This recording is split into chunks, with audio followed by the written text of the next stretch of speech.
प्यारे बच्चों, अस्सलाम वालेकुम। बड़ी परेशानी रही है आपको ज्योमेट्री के मामले में। कंफ्यूजन्स थी कि ज्योमेट्री में क्या आएगा क्या नहीं आएगा। तो ये बात तो क्लियर हो चुकी है कि ज्योमेट्री ज्यादा अहम नहीं है और एमसीक्यूज के लिहाज से बहुत है। लेकिन करें क्या? ज्योमेट्री के एमसीक्यूज कैसे प्रिपेयर करें? तो बेटा जी, इसके लिए बहुत जरूरी है कि आपके पहले ज्योमेट्री के जो फंडामेंटल कॉन्सेप्ट्स हैं वो क्लियर हो। आपने क्लास 6, 7, 8 में ज्योमेट्री पढ़ी है और वहां पर आपने बहुत सारी छोटी छोटी डेफिनेशन भी सीखी। जैसे ट्राइंगल क्या होती है, एंगल क्या होते हैं, साइड्स क्या होते हैं, राइट एंगल क्या होता है, सप्लीमेंट्री एंगल क्या होता है, एक्यूट एंगल क्या होता है, ऑब्ट्यूज एंगल क्या होता है। ये छोटी छोटी चीजें आपने वहां सीखी हैं, लेकिन इन्हें फिर भी हम रिवाइज कर लेते हैं। तो बेटा जी, मैं एक ही शॉट में चैप्टर 9 से लेकर 16 तक के एमसीक्यूज की खातिर वीडियो रिकॉर्ड करवा रहा हूँ। इसे तवज्जो से अटेंड कीजिएगा और इसके मेन पॉइंट्स नोट करते जाइए। मैं आपको साथ साथ एमसीक्यूज भी करवाता जाऊंगा और वो एमसीक्यूज भी आप नोट करते जाइए। देखिए, मैं कोशिश करूंगा कि बोर्ड पर लिखवाऊं, लेकिन अगर मुझसे कोताही हो जाती है तो आप तवज्जो के साथ अटेंड कीजिए और खुद इन पॉइंट्स को नोट करते जाइए, इन एमसीक्यूज को नोट करते जाइए। ये बात याद रखिएगा कि अगर आपने इन चैप्टर्स में से कुछ प्रिपेयर करना है तो चैप्टर 9 में तीन थ्योरम्स हैं, 9.11, 9.13 और 9.14। चैप्टर 9 में ये तीन बड़े थ्योरम्स हैं, ये कर लीजिएगा। लेकिन इसके अल्टरनेट में आपको पता है कि आपको चॉइस दी जाती है और वो ये है कि आप चैप्टर 16 में डिस्टेंस फार्मूले का इस्तेमाल से सीख लें और 16.2 कर लें। यानी चैप्टर 9 के तीनों थ्योरम्स में से कोई एक थ्योरम आ सकता है या उसके साथ एक्सरसाइज 16.2 आ सकती है। तो मेरा ये ख्याल है कि आप थ्योरम्स ना करें और एक्सरसाइज 16.2 अच्छी करें। मैंने उसकी वीडियो भी बनाकर आपको दे दी। अब आइए, उसके बाद चैप्टर 9 के बाद चैप्टर 13 में, ये तो 13.1 बस कर लीजिएगा। प्रैक्टिकल ज्योमेट्री की वो एक्सरसाइज सेक्शन बी में 5 नंबर का वो क्वेश्चन आएगा। प्रैक्टिकल ज्योमेट्री करने से आप एक थ्योरम से बच जाएंगे और आपके वहां पर चॉइस जो है वो इंक्रीज हो जाएगी, आपके ऑप्शंस इंक्रीज हो जाएंगे। तो आइए बिस्मिल्लाह करते हैं। पहले बेसिक कॉन्सेप्ट्स बनाते हैं और उसके बाद एमसीक्यूज करते हैं, क्योंकि बेसिक कॉन्सेप्ट्स के बगैर एमसीक्यूज करना पॉसिबल नहीं है। उनका रट्टा लगाया जा सकता है। बेटा, आपने करना ये है कि बेसिक कॉन्सेप्ट के इस पोर्शन को याद बात नहीं करना, अच्छी तरह समझना है। पॉइंट्स नोट कर ले तो बहुत अच्छी बात है। इनमें कोई भी अगर प्रूफ करवाता हूं तो वो आपको करने की जरूरत नहीं है। आपने ये सारा अटेंड करते हुए, बेसिक कॉन्सेप्ट अपने क्लियर करते हुए एमसीक्यूज पर चल जाना है। तो आइए बेटा, बिस्मिल्लाह करते हैं। पहले बेसिक कॉन्सेप्ट स्टार्ट करते हैं। तो हम शुरू करेंगे ट्राइंगल से। ऐसी ज्योमेट्रिकल शेप जिसके तीन एंगल हों। The geometrical shape which has three angles is called a triangle. Triangle की चार टाइप्स होती हैं। नंबर 1 है इक्विलेटरल ट्राइंगल। नंबर 2 है आइसोसेलेस ट्राइंगल। अब ये डबल एल है, ये सिंगल एल है। नंबर 3 है राइट एंगल्ड ट्राइंगल। मैं शरारत में इसे आर ए टी रेट लिखता हूँ। और चौथी टाइप है ट्राइंगल की स्केलिन ट्राइंगल। अब ये आपको याद होगी। अब तो ये हर बच्चे को रट चुकी होती है। आइए इन चारों ट्राइंगल्स को पहले डिस्कस करते हैं। नंबर 1, इक्विलेटरल ट्राइंगल ऐसी ट्राइंगल होती है जिसकी तीनों साइड्स की लेंथ इक्वल होती है।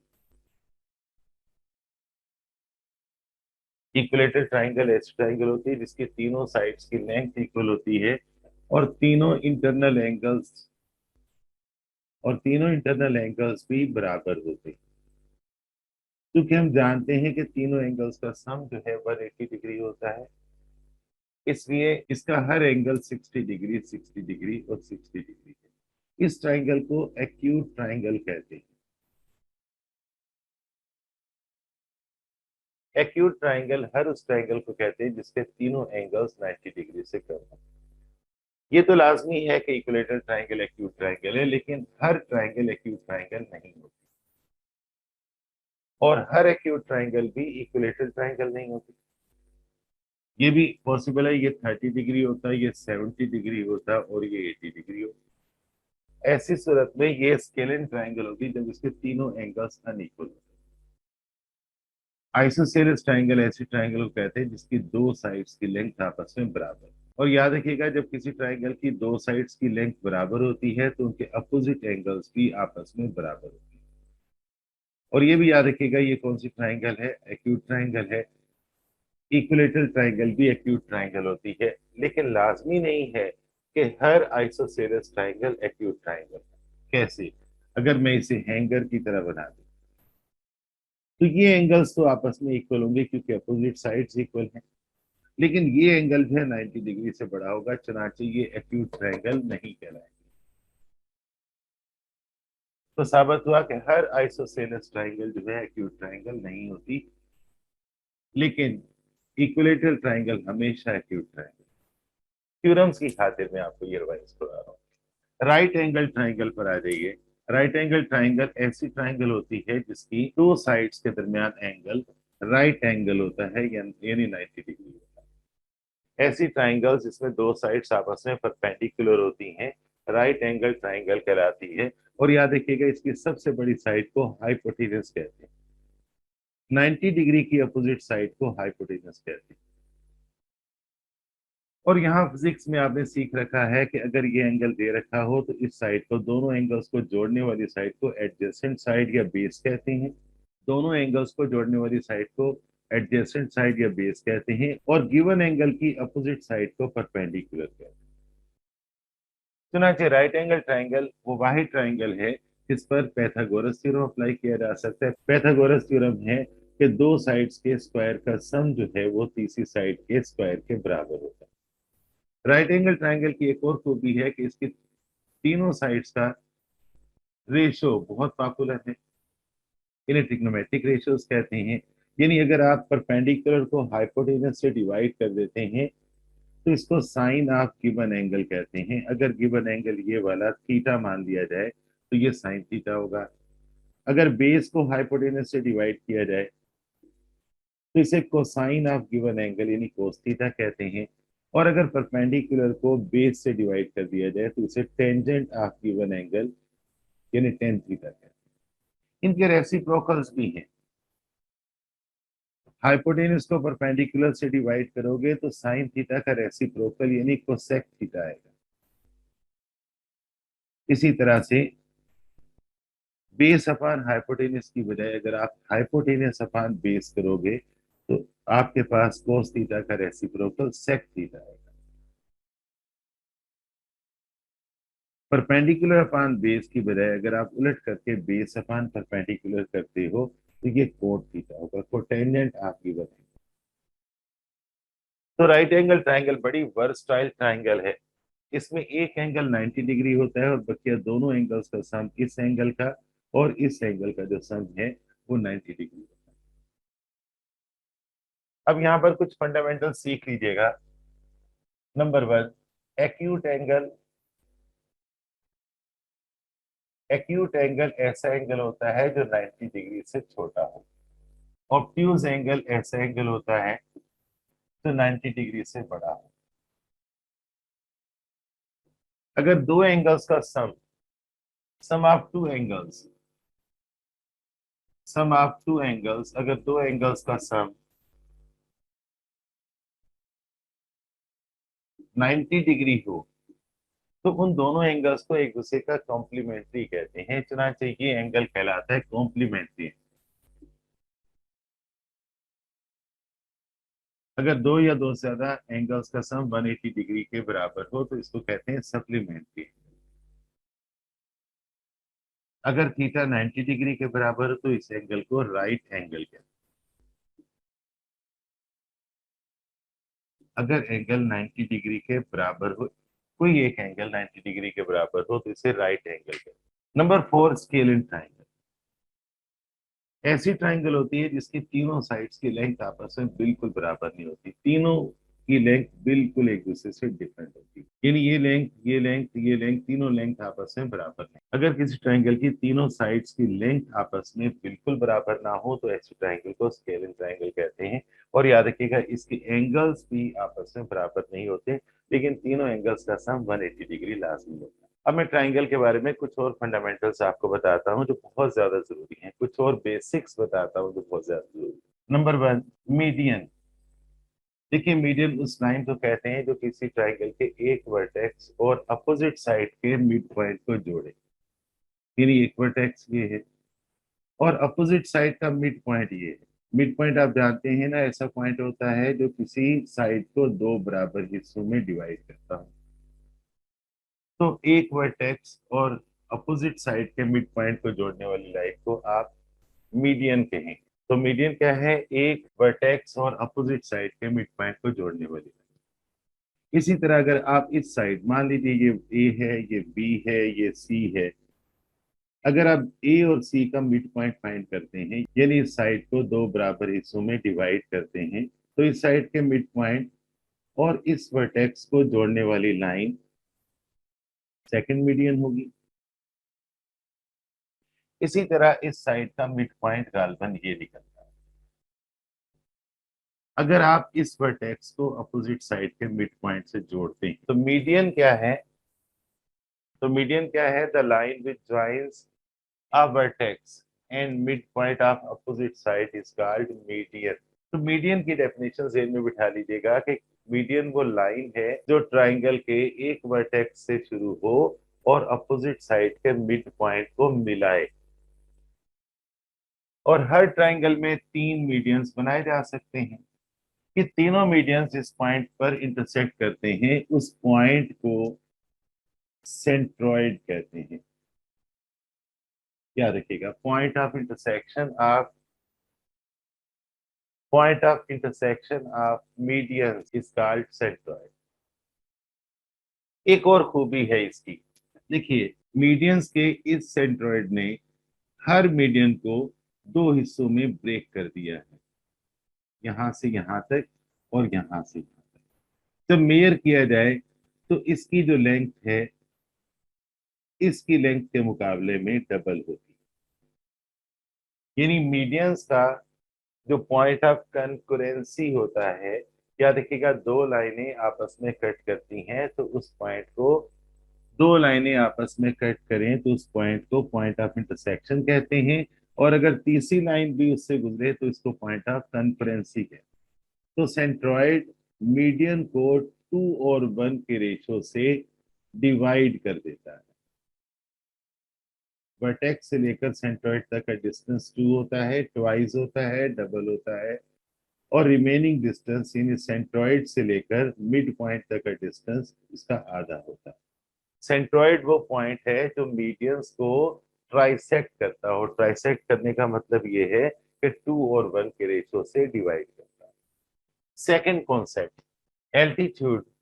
एल्टीट्यूड ऐसी लाइन को कहते हैं जो एक वर्टेक्स से शुरू हो और दूसरी साइड पर 90 डिग्री, एल्टीट्यूड यानी परपेंडिकुलर। आप हर ट्राइंगल में एल्टीट्यूड्स बना सकते हैं और ये तीन एल्टीट्यूड होंगे। जरा तीन वर्टाइसेस हैं, किसी भी वर्टेक्स से गुजरने वाली वो लाइन जो अपोजिट साइड पर 90 डिग्री हो उसको एल्टीट्यूड कहते हैं। The line which passes through a vertex and perpendicular on the other side, on the opposite side is called altitude। तो यहाँ भी देखिएगा इस वर्टेक्स से भी एल्टीट्यूड गिराया जा सकता है और ये तीनों एल्टीट्यूड्स भी एक जगह पर इंटरसेक्ट करते हैं। हम इसे पॉइंट ऑफ कन्करेंसी कहेंगे। जब तीन लाइनें एक पॉइंट पर इंटरसेक्ट करती हैं तो वो कहलाता है पॉइंट ऑफ कन्करेंसी। तो तीनों एल्टीट्यूड, ये भी एल्टीट्यूड है, ये भी एल्टीट्यूड है, ये भी है। तो इस पॉइंट ऑफ कन्करेंसी को याद रखिएगा आर्थो सेंटर कहते हैं। What is orthocenter? The point of concurrency of altitudes of a triangle is called orthocenter। What is centroid? The point of concurrency of the medians of a triangle is called centroid of the triangle। What is orthocenter? The point of concurrency of the altitudes of a triangle is called orthocenter। Altitude क्या होता है? ऐसी line जो एक vertex से शुरू हो और अपोजिट साइड पर परपेंडिकुलर, अपोजिट साइड पर परपेंडिकुलर। तीसरा कॉन्सेप्ट जो है नंबर 3, राइट बाइसेक्टर का है। देखिए बाइसेक्टर, बाइसेक्टर ऐसी लाइन को कहते हैं जो किसी को दो बराबर हिस्सों में, बाइसेक्टर दो बराबर हिस्सों में तकसीम करती है। Right bisectors of triangle, right bisectors of triangle. तो देखिए आपके पास एक ट्राइंगल है, जरा सी बड़ी बनाता हूं। तो आपने राइट बाइसेक्टर्स इसके बनाने हैं, यानी इसकी तीनों साइड्स पर ऐसे परपेंडिकुलर ड्रा करने हैं जो हर साइड को दो इक्वल पार्ट्स में डिवाइड करते हैं। सबसे पहले तो आपने वर्टाइसिस के नाम रख देने हैं और इसका मिड पॉइंट चूज कर लेना है। अब आपने एक परपेंडिकुलर गिराना है जो इस साइड पर क्या करे, 90 डिग्री का एंगल बनाए और इसको दो बराबर हिस्सों में डिवाइड। लाजमी नहीं है कि ये लाइन या राइट बाइसेक्टर किसी वर्टेक्स से शुरू हो, बस ऐसी लाइन होती है जो किसी साइड पर परपेंडिकुलर हो और उस साइड को दो बराबर हिस्सों में डिवाइड करती है। इसी तरह यहाँ भी साइड सी बी का भी मिड पॉइंट चूज कर लीजिएगा और यहाँ भी इस पर राइट बाइसेक्टर ड्रा करें, इसको दो बराबर हिस्सों में डिवाइड करने वाली ये लाइन जो इस पर परपेंडिकुलर है ड्रा करें। इसी तरह से आपके पास यहाँ भी इस साइड का ये मिड पॉइंट है और इसको भी दो बराबर हिस्सों में डिवाइड करने वाली ऐसी लाइन ड्रा करें जो इस साइड पर परपेंडिकुलर। तो राइट बाइसेक्टर ऐसी लाइन को कहते हैं जो किसी ट्रायंगल की किसी एक साइड को या तीनों साइड्स को दो बराबर हिस्सों में डिवाइड करे और उन साइड्स पर परपेंडिकुलर। ये तीनों राइट बाइसेक्टर एक जगह पर इंटरसेक्ट करते हैं और इस पॉइंट ऑफ इंटरसेक्शन को पॉइंट ऑफ कॉन्करेंसी भी कहेंगे, लेकिन आप इसको सरकम सेंटर कहेंगे, सरकम सेंटर। इसकी खूबी है कि यहां से लेकर यहां तक का जो डिस्टेंस है ये डिस्टेंस बिल्कुल बराबर, मर्सिडीज का सिंबल बन गया। और अगर आप चाहें तो यहाँ पर प्रकार की मेटालिक टिप रखते हुए आप सर्कल ड्रा करें, वो सर्कल इस तरह से गुजरेगा, यानी ट्राइंगल इस सर्कल के अंदर आ। तो राइट बाइसेक्टर्स ऐसी लाइंस होती हैं जो किसी ट्राइंगल की साइड्स पर परपेंडिकुलर भी हो और उन्हें दो बराबर हिस्सों में तकसीम करें। इन राइट बाइसेक्टर्स के लिए लाजमी नहीं है कि ये किसी वर्टेक्स से स्टार्ट हो, लेकिन यहाँ पर याद रखिएगा कि इनका जो पॉइंट ऑफ कॉन्करेंसी होगा वो ट्राइंगल के अंदर ही बनेगा और इस पॉइंट ऑफ कॉन्करेंसी को हम सरकम सेंटर कहते हैं और इस रेडियस को सरकम रेडियस कहते हैं। और ये जो सर्कल बना है जो ट्राइंगल के तीनों वर्टाइसिस को टच करता हुआ बना है, इसको हम कहते हैं सरकम सर्कल। चौथा कॉन्सेप्ट और वो है बाइसेक्टर्स ऑफ एंगल्स, यानी ऐसी लाइंस जो एंगल्स को दो बराबर हिस्सों में डिवाइड करें। तो हम एक ट्राइंगल बनाते हैं, देखिए आपके पास ये एंगल है, मान लीजिए ये 80 डिग्री। एक ऐसी लाइन बनानी है, एक ऐसी लाइन यहां से गुजारनी है जो इस एंगल को दो इक्वल पार्ट्स में डिवाइड करे। तो ऐसी लाइन जो किसी एंगल को दो इक्वल पार्ट्स में डिवाइड करे वो बाइसेक्टर ऑफ एंगल कहलाती है। इसी तरह से आपके पास ये लाइन, ये इस एंगल बी को दो इक्वल पार्ट्स में डिवाइड करे।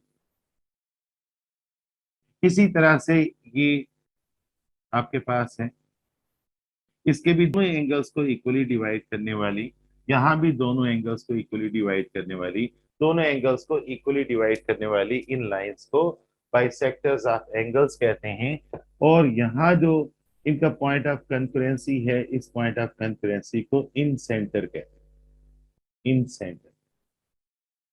अच्छा, मजे की बात यह है कि यहां से लेकर इस साइड तक का परपेंडिकुलर डिस्टेंस, ये परपेंडिकुलर डिस्टेंस, ये परपेंडिकुलर डिस्टेंस सेम होता है। अगर आप इस पर मेटालिक टिप रखें अपनी प्रकार की और सर्कल बनाएं, वो सर्कल इस ट्रायंगल के इंटरनली बनेगा और इंटरनली इसकी साइड्स को टच करेगा। ऐसे सर्कल को इंस्क्राइब्ड सर्कल कहते हैं। ट्रायंगल के कुछ और फंडामेंटल्स हैं। क्या रखिएगा कि ट्रायंगल की दो साइड्स की लेंथ का सम हमेशा तीसरे साइड से ज्यादा होता है, बहुत ज्यादा बेसिक है। इसी तरह दो एंगल्स का सम हमेशा तीसरे एंगल से बड़ा होता है। ट्राइंगल की बड़ी साइड का अपोजिट एंगल हमेशा ट्राइंगल की छोटी साइड के अपोजिट एंगल से बड़ा होता है, यानी ये एंगल उस एंगल से इसलिए बड़ा है कि इसकी अपोजिट साइड बड़ी है और इसकी अपोजिट साइड छोटी। तो बड़ी साइड का अपोजिट एंगल बड़ा होगा, छोटी साइड का अपोजिट एंगल छोटा होगा। लेकिन ये बात क्लियर है कि तीनों एंगल्स का सम हमेशा 180 डिग्री के बराबर होता है। ये थी हमारी ट्राइंगल। अब आइए जरा क्वाड्रिलेटरल पर। ये वो सारे कॉन्सेप्ट्स हैं जो आपके एमसीक्यूज में आए हैं। चैप्टर 9 से 16 तक मैंने ये सारे कॉन्सेप्ट्स कलेक्ट किए और उसके बाद मैं आपको ये सारा करवा रहा हूँ। इंशाल्लाह हम हर चैप्टर के एमसीक्यूज करेंगे और इसके अलावा पिछले 30 ईयर के पेपर में ज्योमेट्री से मुतालिक इन टॉपिक के जो एमसीक्यूज हैं वो भी करेंगे। अब हमारा अगला टॉपिक है क्वाड्रिलेटरल। आप ट्राइंगल के बारे में जान चुके हैं कि ऐसी ज्योमेट्रिकल शेप होती है जिसके 3 वर्टाइसेस, 3 एंगल्स हों, 3 साइड्स हों। तो क्वाड्रिलेटरल ऐसी ज्योमेट्रिकल शेप होती है जिसके 4 कॉर्नर हों, 4 वर्टाइसेस हों, 4 एंगल्स हों। और क्वाड्रिलेटर के चारों एंगल्स का जो सम है वो 360 डिग्री के बराबर है। ये याद रखिएगा। ट्राइंगल के तीनों एंगल्स का सम 180 डिग्री के बराबर है और उसे सप्लीमेंट्री एंगल है। और क्वाड्रिलेटरल के चारों एंगल्स का सम जो है वो 360 डिग्री के बराबर होता है। यानी 4 टाइम्स ऑफ राइट एंगल होता है, यानी 4 टाइम्स ऑफ कम्प्लीमेंट्री एंगल होता है, यानी 2 टाइम्स ऑफ सप्लीमेंट्री एंगल होता है। तो क्वाड्रिलेटरल कोई भी बेतरतीब सी ज्योमेट्रिकल शेप बना लीजिए। चलिए ये बना देता हूं। कोई सी बेतरतीब ज्योमेट्रिकल शेप बना लीजिए।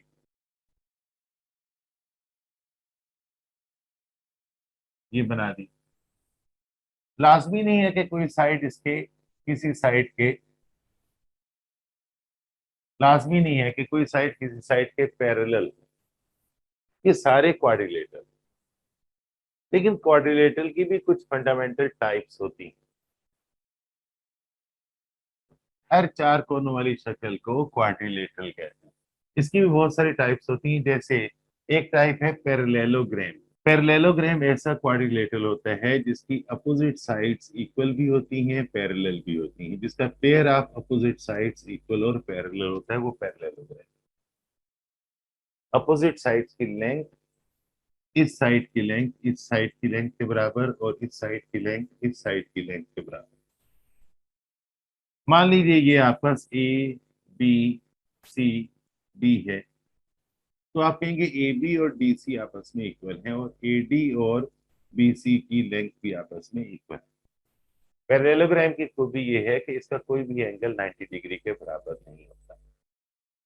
यानी या तो 90 डिग्री से कम होता है या 90 डिग्री से ज्यादा होता है। जैसे इस एंगल को देखिए ये 90 डिग्री से कम है और इस एंगल को देखिए तो ये 90 डिग्री से ज्यादा है। दूसरे लफ्जों में हम कहेंगे कि इसमें 2 एक्यूट एंगल्स होते हैं और 2 ऑब्ट्यूज एंगल होते हैं। और याद रखिएगा ये एंगल हमेशा इस एंगल के इक्वल होते हैं। पैरेललोग्राम में किसी लाइन के दोनों एंगल्स का जो सम है वो 180 डिग्री के बराबर होता है। यानी इस एंगल को और इस एंगल को ऐड कर दिया जाए तो 180, इस एंगल को और इस एंगल को ऐड कर दिया जाए तो ये भी 180। पैरेललोग्राम में किसी भी साइड के दोनों एंगल्स का जो सम है वो 180 डिग्री के बराबर होगा। ये पॉइंट याद रखिएगा। पैरेललोग्राम की एक और खूबी है कि इसके दोनों डायगोनल्स एक दूसरे को बाइसेक्ट करते हैं। पैरेललोग्राम के दोनों डायगोनल्स एक दूसरे को दो बराबर हिस्सों में तकसीम करते हैं। यानी ये और ये दो इक्वल पार्ट्स में हो गए। पैरेललोग्राम के दोनों डायगोनल्स एक दूसरे को बाइसेक्ट करते हैं। चुनाचे ये डायगोनल्स का मिड पॉइंट होगा। This is the mid point of diagonals. और मिड पॉइंट का कॉन्सेप्ट चैप्टर 16 में दिया गया है। इसी तरह से इसके दोनों डायगोनल्स की लेंथ जो है आपस में कभी इक्वल नहीं हो सकती, जबकि इसकी अपोजिट साइड्स की लेंथ हमेशा आपस में इक्वल होती है। Number 2 rectangle. ये भी 4 कोनों वाली शक्ल है। रेक्टेंगल ये भी क्वाड्रिलेटरल की एक टाइप है। रेक्टेंगल बिल्कुल पैरेललोग्राम की तरह होता है, बस फर्क ये है कि इसका हर एंगल 90 डिग्री होता है। इसकी अपोजिट साइड्स की लेंथ भी आपस में इक्वल होती है।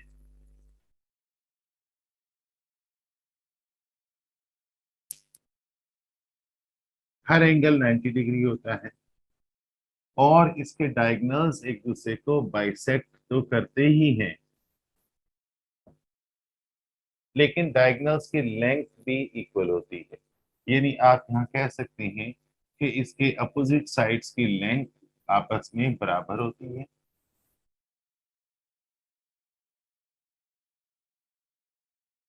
और डायगोनल्स की लेंथ भी और डायगोनल्स की लेंथ भी आपस में इक्वल होती है। इसके बाद नंबर 4 है स्क्वायर। ये फंडामेंटल टाइप्स ऑफ क्वाड्रिलेटरल बता रहा हूं। तो स्क्वायर बेटा जी ऐसा क्वाड्रिलेटरल होता है जिसकी चारों साइड्स की लेंथ, बनाने में थोड़ा फर्क हो सकता है, ऐसा क्वाड्रिलेटरल जिसकी चारों साइड्स की लेंथ जो है वो इक्वल हो।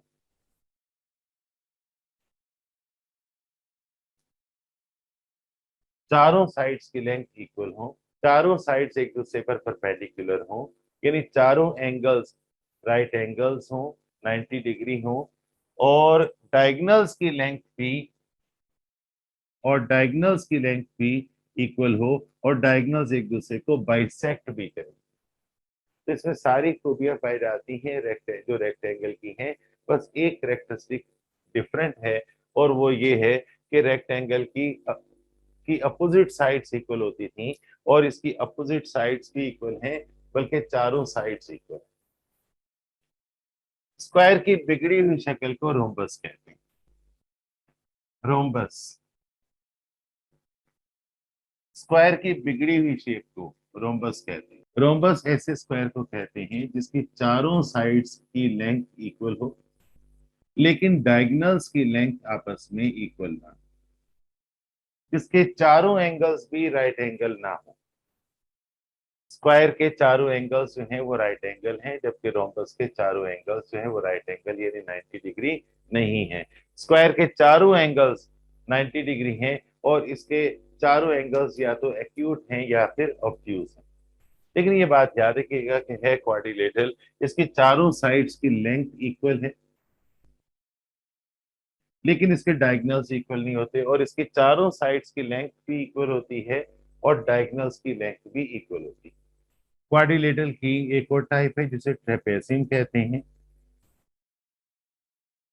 ट्रेपेजियम भी क्वाड्रिलेटरल होता है, लेकिन इसकी खूबी ये है कि इसकी दो साइड्स का जो पेयर है वो आपस में पैरेलल तो होता है, लेकिन इक्वल नहीं होता। एक दूसरे के पैरेलल तो होता है, लेकिन लेंथ में एक दूसरे के इक्वल नहीं। The quadrilateral in which a pair of two sides is parallel to each other but not equal in length, whereas a pair of other two sides is not parallel to each other but equal in length. यानी इस pair की length equal है आपस में। Trapezium ऐसा quadrilateral होता है जिसकी दो साइड्स आपस में पैरेलल तो होती हैं लेकिन इक्वल नहीं, और बकिया दो साइड्स आपस में पैरेलल नहीं होती लेकिन लेंथ में इक्वल।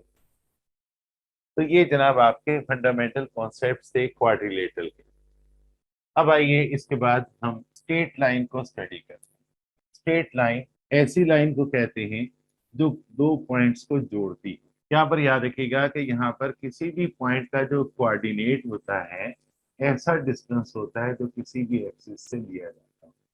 जैसे अगर आप कहते हैं कि इसका एक्स कोऑर्डिनेट x1 है और वाई कोऑर्डिनेट y1 है, और इसका एक्स कोऑर्डिनेट x2 है और वाई कोऑर्डिनेट y2 है, तो दरअसल यहां से यहां तक का जो डिस्टेंस है वो x1 है, और ये जो डिस्टेंस है ये y1। इसी तरह y एक्सिस से इसका डिस्टेंस जो है वो x2 है, और x एक्सिस से इसका डिस्टेंस जो है वो y2 है। यानी x कोऑर्डिनेट x2 है और y कोऑर्डिनेट इसका y2 है। x कोऑर्डिनेट का मतलब होता है डिस्टेंस फ्रॉम y एक्सिस, और y कोऑर्डिनेट का मतलब होता है डिस्टेंस फ्रॉम x एक्सिस। ये x एक्सिस है और ये आपके पास y एक्सिस।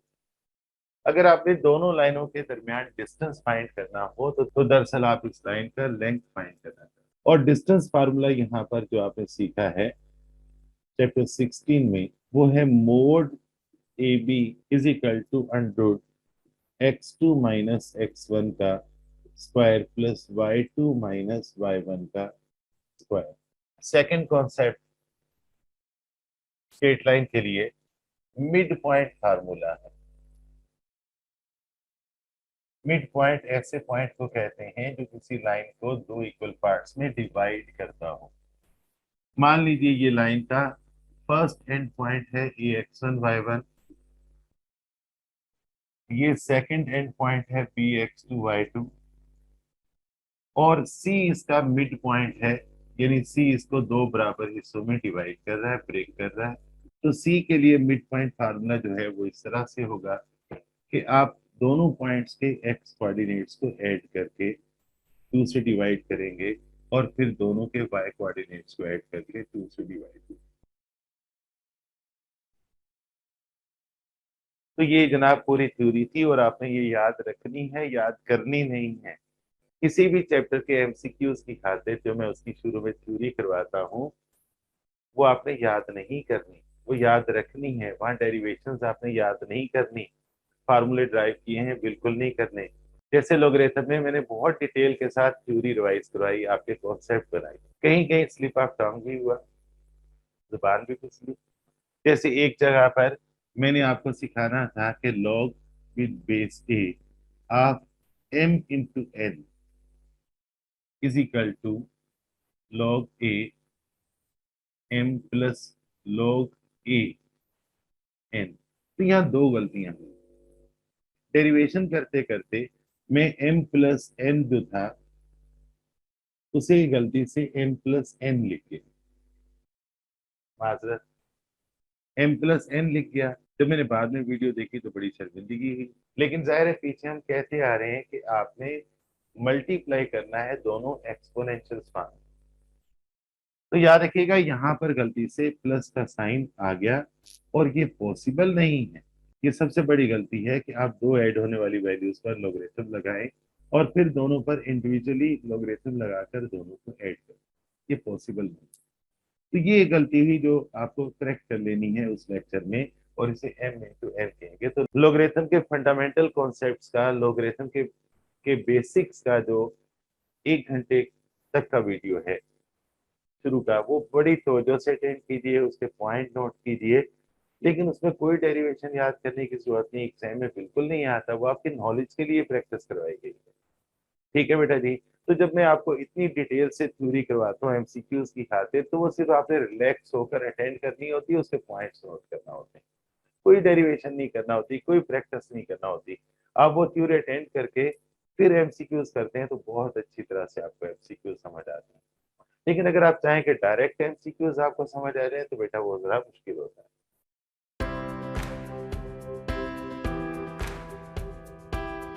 चलिए जनाब, चलिए लाहौर चलिए, चैप्टर 9 से किताब के एमसीक्यूज करते हैं। चैप्टर 9 में पेज नंबर 190 खोल लीजिए। पेज नंबर 190, फर्स्ट एमसीक्यू है। देखिए यहाँ पर दो ट्राइंगल्स बना रखे हैं। कहते हैं in triangle ABC and triangle DF measure angle F is equal to. तो आपको बताना है कि मेयर एंगल एफ कितना है। देखिए एक ट्राइंगल उसने ये दे रखी है, ये एंगल 120 है, ये एंगल 30 है, इसको एबीसी कहा है। एक और ट्राइंगल दे रखी है, उसको डीईएफ कहा है।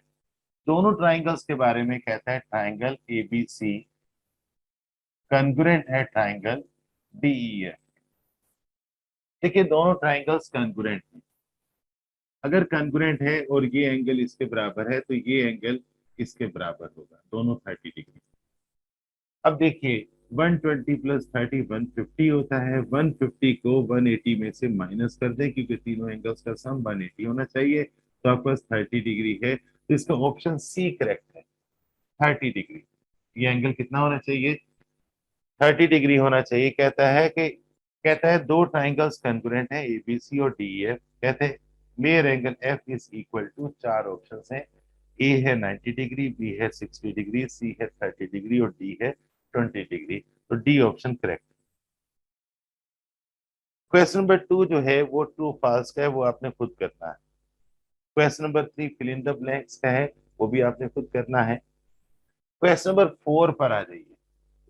Which of the following is not a sufficient condition for congruence of two triangles? देखिए दो ट्राइंगल्स के लिए, दो ट्राइंगल्स के लिए इन चार ऑप्शंस में से कौन सा सफिशिएंट नहीं है? पहला ऑप्शन है angle side angle is equal to angle side angle. ये तो हर दो ट्राइंगल्स को कॉन्ग्रुएंट साबित करने के लिए बहुत ज्यादा मुनासिब है। तो एंगल साइड एंगल हमेशा एंगल साइड एंगल के बराबर होता है, पासुलेट है। बी है हाइपोटेनियस साइड हाइपोटेनियस, बेटा गलत है। चैप्टर 9 के थ्योरम नंबर 9.1.3 में, या थ्योरम नंबर 3 है या थ्योरम नंबर 4 है, उसमें आपको ये थ्योरम दे रखा है कि अगर किसी ट्राइंगल का एक हाइपोटेनस और एक साइड किसी दूसरी ट्राइंगल के एक हाइपोटेनस और साइड के बराबर हो तो दोनों ट्राइंगल्स कॉन्ग्रुएंट होंगे। तो ये जो hypotenuse side hypotenuse option B दे रखा है, ये नामुनासिब दे रखा है, ये सफिशिएंट नहीं है। मैं दोबारा इस क्वेश्चन को पढ़ रहा हूँ, पेज नंबर 191 खोल लीजिएगा। कहते हैं which of the following is not a sufficient condition for congruence of two triangles. कौन सी कंडीशन सफिशिएंट नहीं है? ए है angle side angle is equal to angle side angle, बिल्कुल सफिशिएंट है। बी है हाइपोटेनियस साइड हाइपोटेनियस, बिल्कुल नहीं है, ये सफिशिएंट नहीं है। तो इसका ऑप्शन बी जो है वो करेक्ट होगा, option B. Number 2, in triangle ABC if measure angle A is equal to measure angle B, then the bisector of dash angle divides a triangle into congruent triangles। देखिए, अगर आपके पास एक triangle में mayor angle A और measure angle B दोनों बराबर है, तो एंगल सी का बाइसेक्टर कीजिएगा। बाइसेक्टर ऑफ एंगल, इस एंगल को दो बराबर हिस्सों में डिवाइड करने वाली लाइन खींचिएगा और ये अपोजिट साइड पर परपेंडिकुलर होगी, और इस तरह से यहाँ पर आपस कितनी ट्राइंगल्स बनेगी? दो ट्राइंगल्स बनेगी। और साथ साथ ये लाइन जो इस एंगल को दो बराबर हिस्सों में डिवाइड करती है, ये अपोजिट साइड को भी दो इक्वल पार्ट्स में डिवाइड करेगी। यानी बाइसेक्टर ऑफ एंगल सी जो है वो अपोजिट साइड का राइट बाइसेक्टर भी होगा।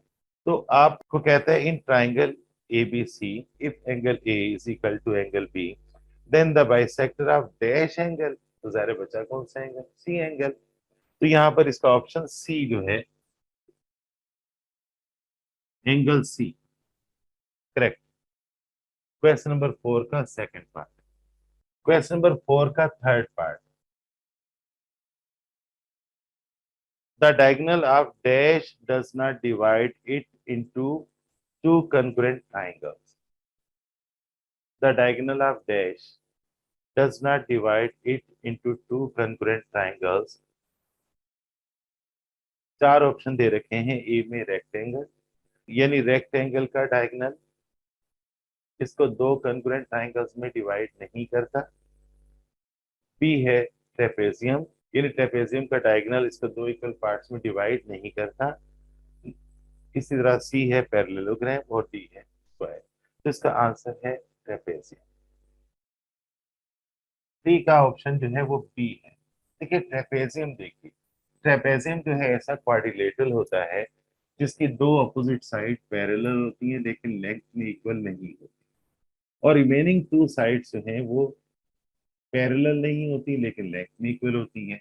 अगर आप इसको इसके साथ मिला दें तो दिस इज डायगोनल। अब देखिए, इस ट्राइंगल का एरिया कम है और इस ट्राइंगल का एरिया ज्यादा है, तो यहाँ दो ट्राइंगल्स बनी तो हैं लेकिन ये दोनों ट्राइंगल्स कॉन्ग्रुएंट नहीं बनी। जबकि पैरेललोग्राम में ऐसा नहीं होता। पैरेललोग्राम में डायगोनल्स जो है दो एक जैसी ट्राइंगल्स बनाती हैं, दोनों ट्राइंगल्स कॉन्ग्रुएंट होती हैं। रेक्टेंगल में भी ऐसा नहीं होता। रेक्टेंगल में भी डायगोनल्स इसको दो कॉन्ग्रुएंट ट्राइंगल्स में डिवाइड कर देते हैं। स्क्वायर में भी ऐसा नहीं होता। स्क्वायर में भी डायगोनल से दो कॉन्ग्रुएंट ट्राइंगल्स बनती हैं। तो ट्रेपेजियम ऐसा क्वाड्रिलेटरल है जिसके डायगोनल्स को मिलाने से जो दोनों ट्राइंगल्स बनती हैं वो दोनों ट्राइंगल्स कॉन्ग्रुएंट नहीं होती।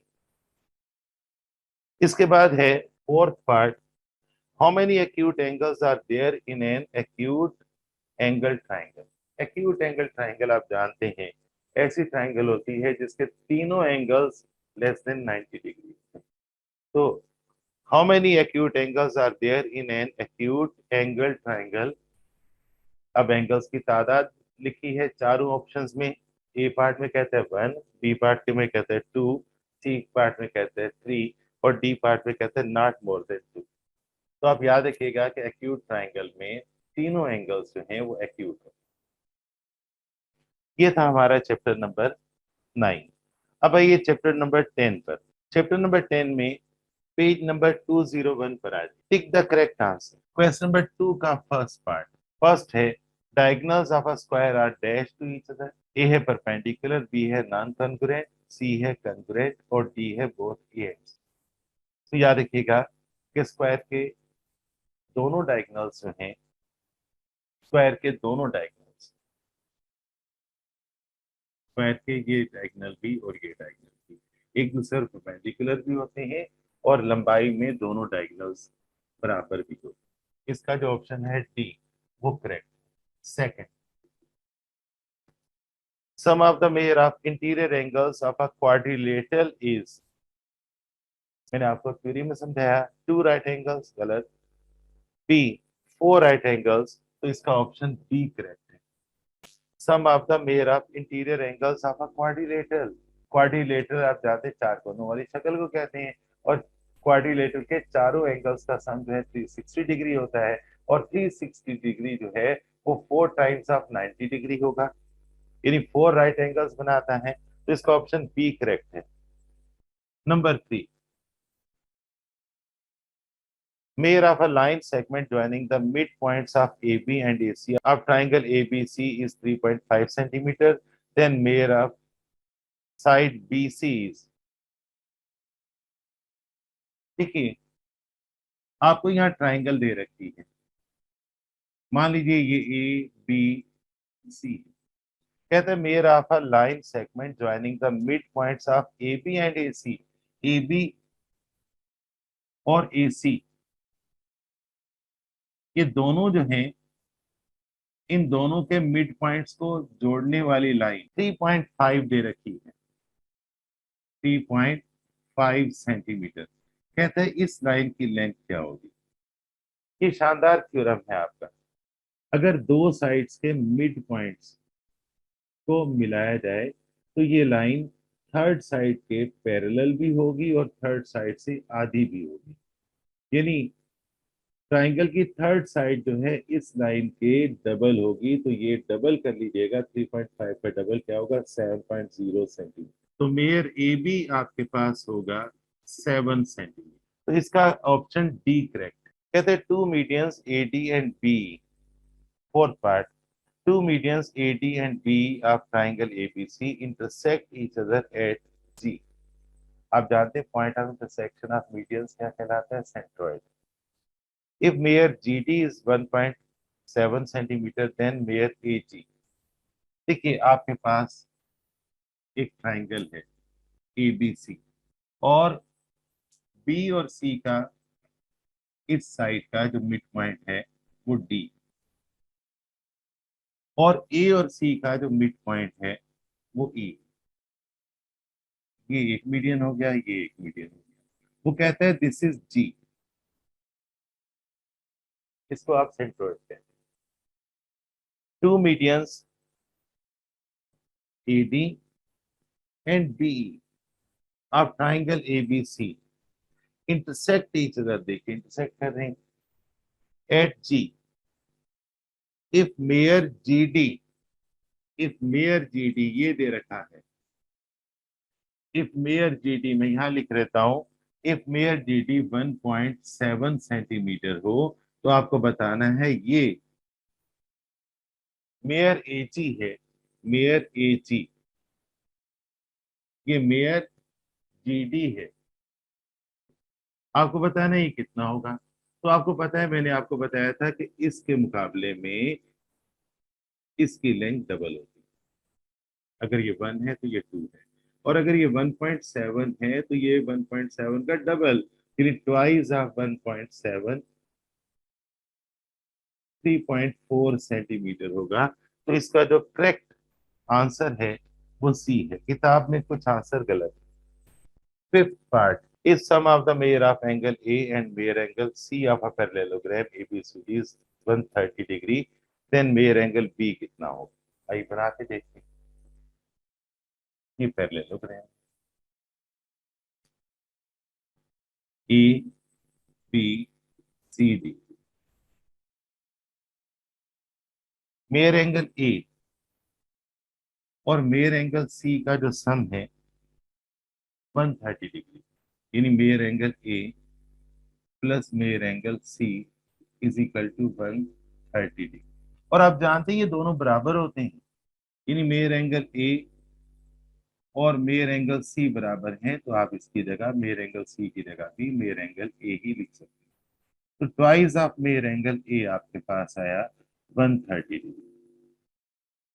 तो मेयर एंगल ए आपके पास ये 2 उधर जाके डिवाइड हो जाएगा 65 डिग्री। अच्छा, अब आपको पता है कि ये एंगल और इस एंगल का सम 180 डिग्री होता है। आपको पता है measure angle A plus measure angle B हमेशा 180 डिग्री होता है, सप्लीमेंट्री एंगल कहलाते हैं। अगर ये 65 डिग्री हो तो मेयर एंगल बी आप आसानी से बता सकते हैं। ये 65 उधर चला जाएगा तो measure angle B is equal to 180 - 65। तो जनाब ये आपका कितना हुआ, 115 डिग्री। तो इसका करेक्ट आंसर जो है 115 डिग्री है। और इसने चार ऑप्शन दिए हैं। ए है 25 डिग्री और ए को करेक्ट कहा है, गलत है, ए करेक्ट नहीं है। बी है 55 डिग्री, सी है 65 डिग्री। क्वेश्चन देख, if sum of the measure of angle A and angle C of a parallelogram ABCD is 130 degree, then measure angle B. इन ए और सी दोनों का सम जो है 130 डिग्री है। सारे दोनों एंगल्स क्या हैं, बराबर हैं, क्योंकि ये पैरेललोग्राम है। अगर इन दोनों का सम जो है वो 130 डिग्री है तो एक एंगल 65 डिग्री हुआ। अब अगर ये 65 है तो ये एंगल 65 है, तो आपने ये एंगल फाइंड करने के लिए 180 में से 65 को माइनस कर देना है, क्योंकि इन दोनों एंगल्स का सम जो है वो आपके पास कितना है, 180 डिग्री। तो 180 माइनस 65 करने पर ये एंगल आएगा। इसका D, none of D correct है। 2 का 6 पार्ट।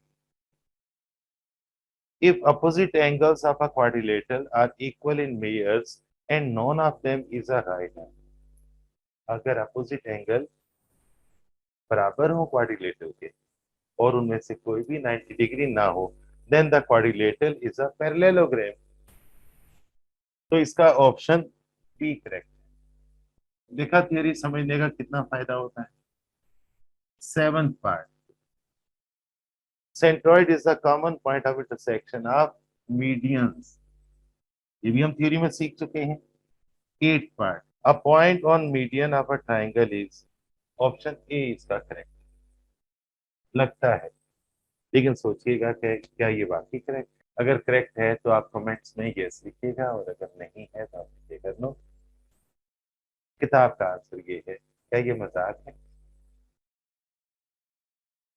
आइए चैप्टर 11, चैप्टर 11 के लिए पेज नंबर 212 खोल लीजिए। Question number 4, choose the correct option. There are dash acute angles in an acute angle triangle. ये पहले भी हो चुका है। तो आपको पता है कि एक्यूट एंगल ट्राइंगल में तीनों एंगल्स एक्यूट होते हैं, 90 डिग्री से कम होते हैं।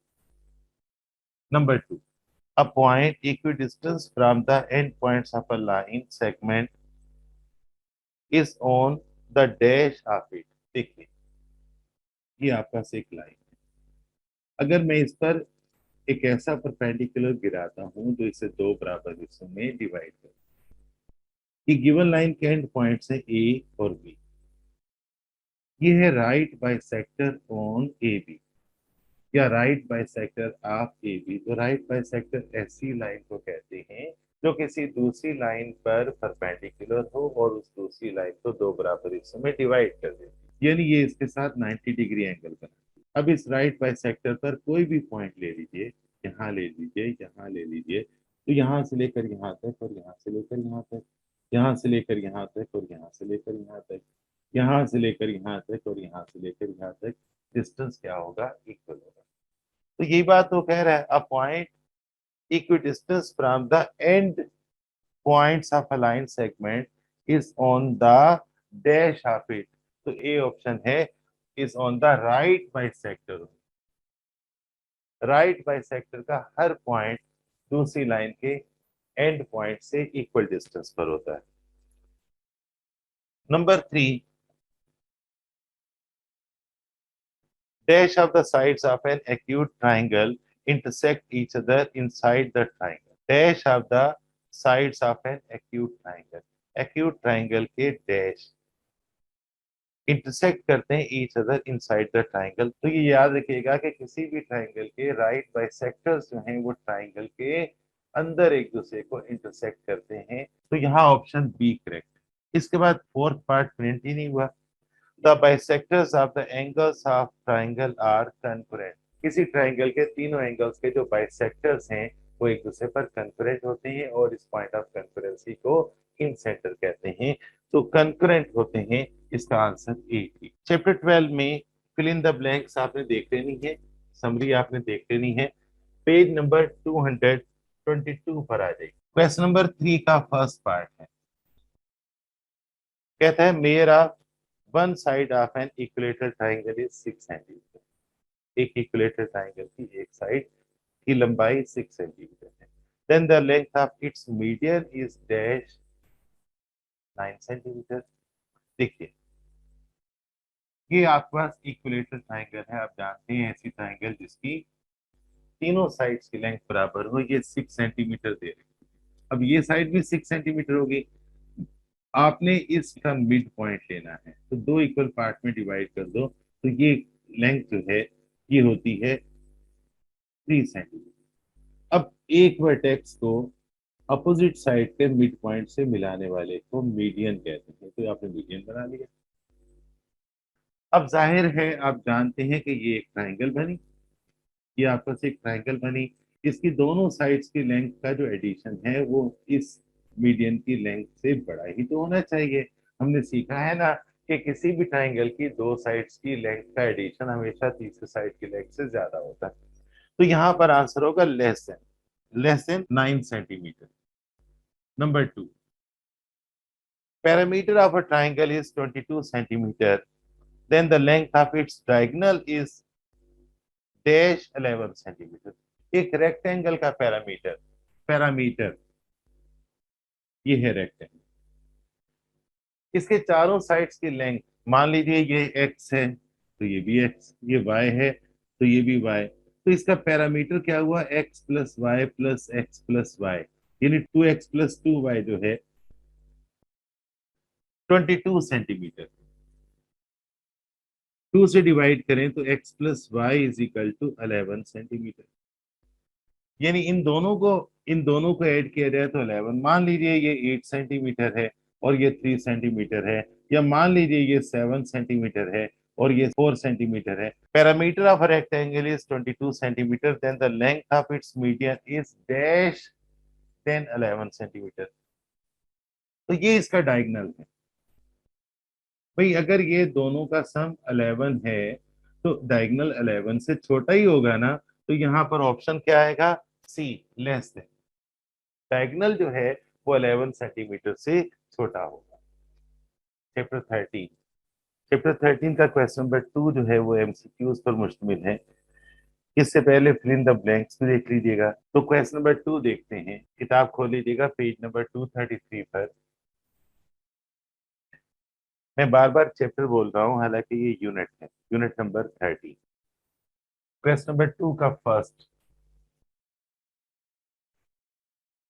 a triangle having all the three sides congruent is called dash triangle। वो ट्राइंगल जिसकी तीनों साइड्स कॉन्ग्रुएंट होती हैं, एक जैसी होती हैं, एक जितनी लेंथ की होती हैं। चार ऑप्शन दे रखे हैं। स्केलन ट्राइंगल, आप जानते हैं कि स्केलन ट्राइंगल की तीनों साइड्स की लेंथ इक्वल नहीं होती। बी दे रखा है राइट एंगल ट्राइंगल, तो राइट एंगल ट्राइंगल में भी ऐसे ही है कि तीनों साइड्स की लेंथ इक्वल नहीं होती। सी ऑप्शन दे रखा है इक्विलेटरल ट्राइंगल, तो इसका सी ऑप्शन करेक्ट है। और डी ऑप्शन दे रखा है आइसोसेलेस ट्राइंगल, जिसकी दो साइड्स इक्वल होती है। क्वेश्चन का second part, a quadrilateral having each angle equal to 90 degree and all the sides are congruent। ऐसा क्वाड्रिलेटरल जिसका हर एंगल 90 डिग्री हो और तमाम साइड्स कॉन्ग्रुएंट हो, तो जाहिर स्क्वायर होगा। तो इसका ऑप्शन डी करेक्ट है। चार ऑप्शन दे रखे हैं। पैरेललोग्राम, पैरेललोग्राम में कोई एंगल 90 डिग्री नहीं होता। बी है रेक्टेंगल, तो रेक्टेंगल में चारों एंगल 90 डिग्री होते हैं, लेकिन चारों साइड्स इक्वल नहीं होती। पेयर ऑफ टू साइड्स, जो अपोजिट साइड्स होती हैं, वो कॉन्ग्रुएंट होती हैं। ट्रेपेजियम तो बिल्कुल ही डिफरेंट है। ये भी क्वाड्रिलेटरल की एक किस्म है और उसको मैं डिटेल से बता चुका हूँ। Third part, the median of a triangle are collinear. किसी ट्राइंगल के तीनों मीडियंस कोलिनियर यानी एक लाइन में नहीं हो सकते। कनकुरेंट, कनकुरेंट भी नहीं हो सकते, कंकुरेंट हो सकते हैं। कंकुरेंट वो होते हैं, ऐसी लाइंस को कंकुरेंट कहते हैं जिनका पॉइंट ऑफ इंटरसेक्शन सी हो, तो कंकुरेंट होते हैं, कंकुरेंट नहीं होते। कंकुरेंट का मतलब वो है सी पार्ट। तो इसका करेक्ट आंसर क्या है? सी, कंकुरेंट होंगे, मीडियंस ट्राइंगल के कंकुरेंट होंगे। Fourth, the dash altitudes of an equilateral triangle are concurrent. चार ऑप्शन दे रखे हैं। ए में कहता है 2, बी में कहता है 3, सी में कहता है 4 और डी में कहता है नॉन। तो यहाँ पर 3 करेक्ट आंसर है। तो द डैश, डैश की जगह क्या होगा? The 3 altitudes of an equilateral triangle are congruent. तो 3 एल्टीट्यूड्स होगा option B correct. Fifth part, the diagonals of a rectangle dash each other. Rectangle के डायगोनल डैश होते हैं एक दूसरे के साथ। ए में कहता है बाइसेक्ट ईच अदर, बराबर हिस्सों में डिवाइड करते हैं। ट्राइसेक्ट, ट्राइसेक्ट का मतलब होता है 2 और 1 के रेशो से डिवाइड करना। Bisect at right angle, rectangle के डायगोनल्स एक दूसरे को बाइसेक्ट तो करते हैं। तो देखिए, क्या ये 90 डिग्री से बाइसेक्ट करते हैं? बिल्कुल नहीं, ये 90 डिग्री एंगल नहीं है। वो तो स्क्वायर के डायगोनल्स जो हैं एक दूसरे के साथ 90 डिग्री से बाइसेक्ट करते हैं, यानी एक दूसरे को दो बराबर हिस्सों में डिवाइड भी करते हैं और उनके दरमियान एंगल भी 90 डिग्री होता है। तो यहाँ पर इसका ऑप्शन ए ही करेक्ट है। यूनिट नंबर 13 के क्वेश्चन नंबर 2 का 6 पार्ट है। कहते हैं the dash of a triangle cut each other in the ratio 2:1। तो आपको पता है कि किसी भी ट्राइंगल के अंदर जो मीडियंस होते हैं वो एक दूसरे को 2 और 1 के रेशो से डिवाइड करते हैं और इसको ट्राइसेक्शन कहा जाता है। The dash of a triangle cut each other in the ratio 2:1। ए है एल्टीट्यूड, बिल्कुल नहीं। बी है एंगल बाइसेक्टर्स, बिल्कुल नहीं। सी है राइट बाइसेक्टर्स, तो बिल्कुल ही नहीं। और डी है मीडियंस, तो इसका करेक्ट आंसर है मीडियंस। मैंने इसलिए पहले आपको थ्योरी डिटेल से करवाई। क्वेश्चन नंबर 2 का 7th part, if each angle on the base of an isosceles triangle is 45। अगर किसी आइसोसेलेस ट्राइंगल की बेस पर हर एंगल, तो जाहिर है दो एंगल होंगे, 45 डिग्री हो, then the measure of the third angle is, भाई दो एंगल अगर 45 हैं तो आप जानते हैं तीनों एंगल्स का सम कितना होना चाहिए? 180 डिग्री। अगर दो एंगल 45 और 45 हैं तो इनका सम हुआ 90 डिग्री। अब रिमेनिंग एंगल जो रह गया वो कितना है? 90 डिग्री। तो मैं फिर पढ़ रहा हूँ, if each angle on the base of an isosceles triangle is 45 degree, then the measure of the third angle is, चार ऑप्शन दे रखे हैं, 30 डिग्री, 60 डिग्री, 90 डिग्री और 120 डिग्री। तो ये जो सी है 90 डिग्री, ये करेक्ट। यहाँ आपको कैलकुलेट करना होता है जहन में।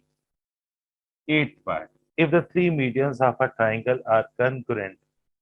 अगर किसी ट्राइंगल के तीनों मीडियंस कंकरेंट हो, एक जितने हो, then the triangle is right angle triangle, बिल्कुल नहीं।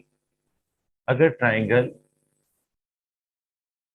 इक्विलेटरल ट्राइंगल हो तो ये फर्स्ट मीडियन, ये सेकंड मीडियन और ये थर्ड। तीनों मीडियंस की लेंथ जो है उस सूरत में बराबर होती है जब ट्राइंगल इक्विलेटरल ट्राइंगल। तो चार ऑप्शंस दिए हैं कि ट्राइंगल राइट एंगल होगी ए में, बी में कहता है इक्विलेटरल होगी, सी में कहता है आइसोसेलेस होगी और डी में कहता है एक्यूट एंगल होगी। तो यहाँ पर कंफर्म आंसर जो है वो बी है, ट्राइंगल इक्विलेटरल होगी। 9th part, if two dash of a triangle are congruent, अगर किसी ट्राइंगल के दो डैश कॉन्ग्रुएंट हो, then the triangle will be isosceles, तो ट्राइंगल आइसोसेलेस होगी। तो आप जानते हैं कि अगर किसी ट्राइंगल की दो साइड्स कॉन्ग्रुएंट हो तो वो ट्राइंगल आइसोसेलेस ट्राइंगल होती है। तो यहाँ आंसर होना चाहिए sides. If two dash of a triangle are congruent then the triangle will be isosceles. चार ऑप्शन दे रखे हैं, एल्टीट्यूड, मीडियन, राइट बाइसेक्टर्स और साइड्स। तो डी ऑप्शन यानी साइड्स बिल्कुल करेक्ट। ये आपका यूनिट 13 था। अब यूनिट नंबर 14 की थ्योरी भी मैं आपको एक ही शॉट में करवा चुका हूँ। यूनिट नंबर 14 के एमसीक्यूज देखते हैं। तो बेटा जी पेज नंबर 241 पर आ जाइए, पेज नंबर 241 और यूनिट नंबर है 14। यूनिट नंबर 14 में आपको 6 एमसीक्यूज दिए हैं, अच्छे हैं। पेज नंबर 241 क्वेश्चन नंबर 2 है, इसका फर्स्ट पार्ट पढ़ते हैं। कहता है if perpendicular distance between two lines is the same, अगर दो लाइनों से परपेंडिकुलर डिस्टेंस सेम हो, हर बार सेम हो, हर सूरत में सेम हो।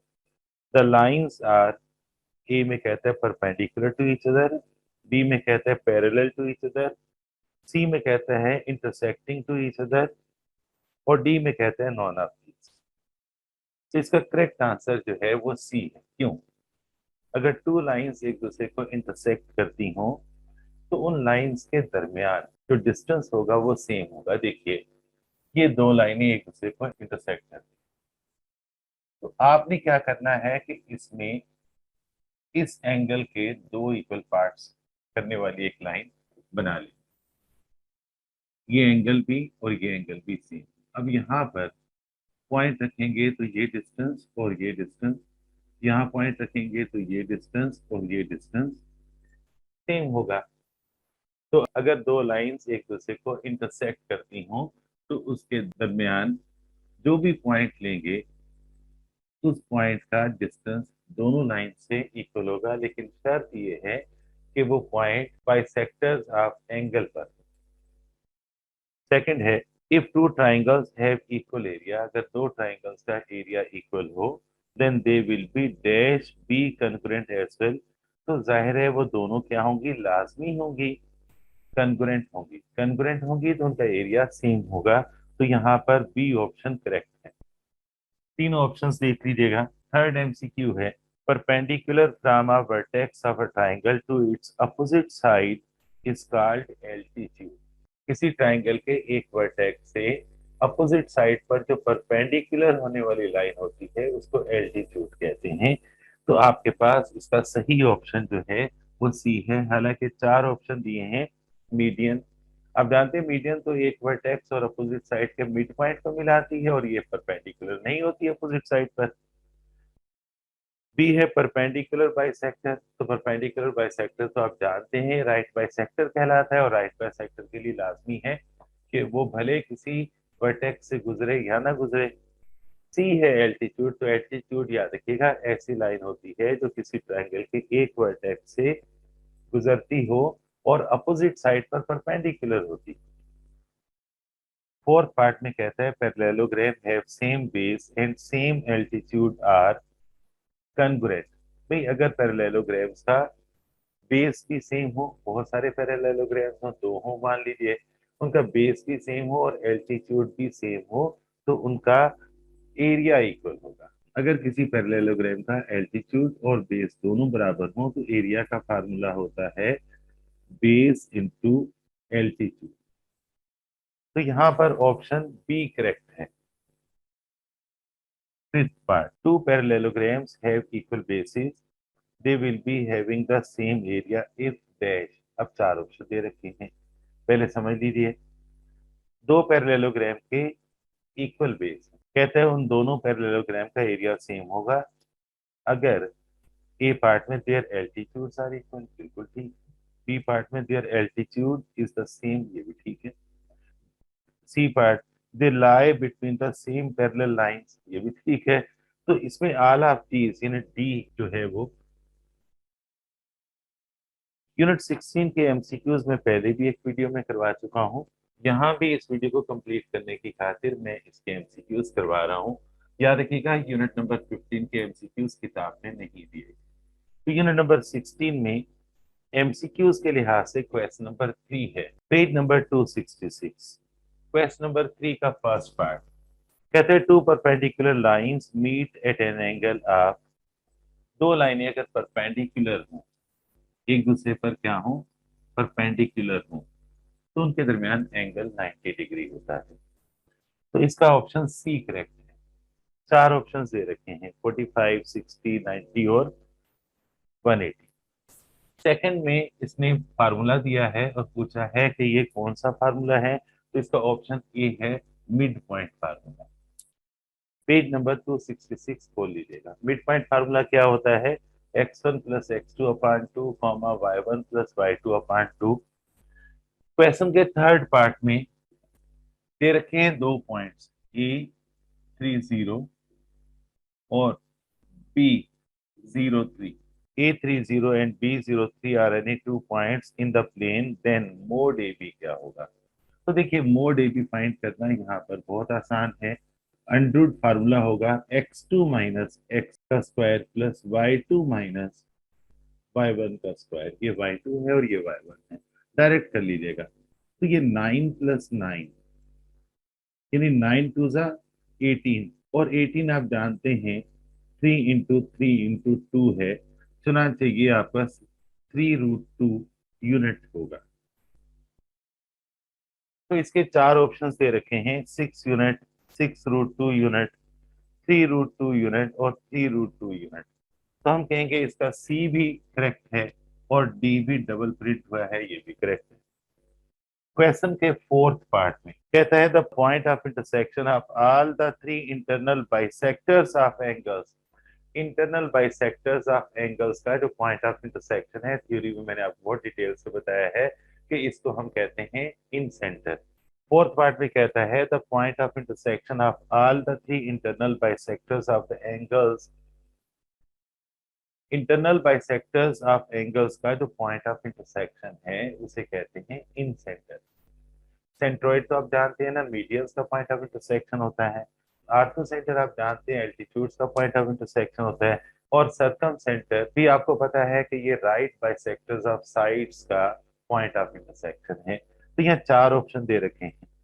ए में दिया है सेंट्रोइड, बी में दिया है इन सेंटर, सी में दिया है आर्थो सेंटर और डी में दिया है circumcentre. Option B is correct. तो बेटा जी अल्हम्दुलिल्लाह हमने किताब के सारे एमसीक्यूज कर लिए हैं, चैप्टर 9 से लेकर 16 तक।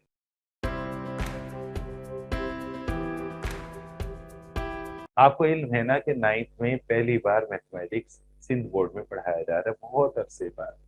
और जाहिर है इससे पहले कभी पेपर्स नहीं हुए, लेकिन यही किताब पहले सालों में मैट्रिक में पढ़ाई जाती और यही चैप्टर्स थे, यही टॉपिक्स थे। तो पास्ट ईयर पेपर्स में इन टॉपिक्स के एमसीक्यूज तलाश करना कोई मुश्किल काम नहीं है।